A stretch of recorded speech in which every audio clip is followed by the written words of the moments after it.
随着网络甲3C 产品的进步，过去用手写批的方式愈来愈少看到。台南市感谢由您爱家传真情的活动来到第11档。台南市长委特表示，母亲节搁要来到，为着要鼓励市民朋友甲学生会当亲手写卡片来送给妈妈或者是厝内的人，会当透过安尼的方式来表达祝福佮有感谢。有人说这个现在已经有 email 了，现在有 line 了，现在有视讯了，有电话，干嘛还要再写这个？其实我跟写这个卡片，我跟各位报告不一样就是不一样。就算是 line 啊，你传一个梗图，跟传你用那个打字打说谢谢你，或者传一个梗图上面一个谢谢，对方的感受，不一样就是不一样。所以就算是电子的讯息，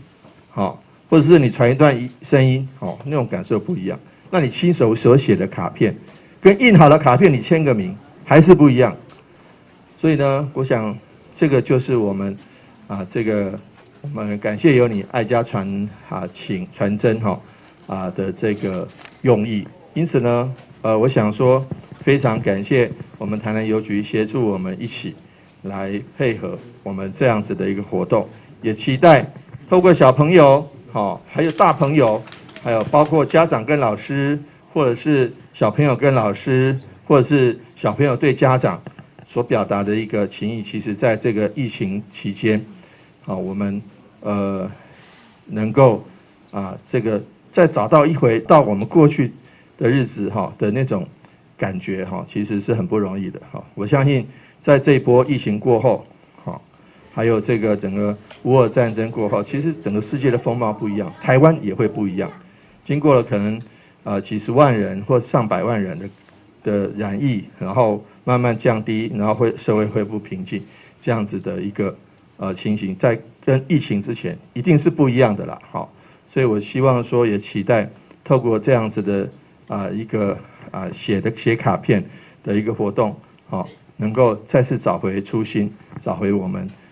人跟人之间彼此关爱关心的一个连结。记者会的现场邀请到山上国小的方君正同学来到现场，来分享写给亲像朋友一般的爸爸的卡片内容。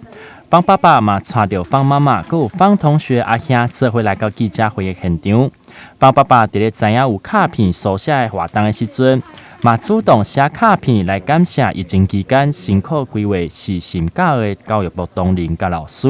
最后，市长甲教育局长郑兴辉嘛，甲收集到的卡片投入去邮筒内面。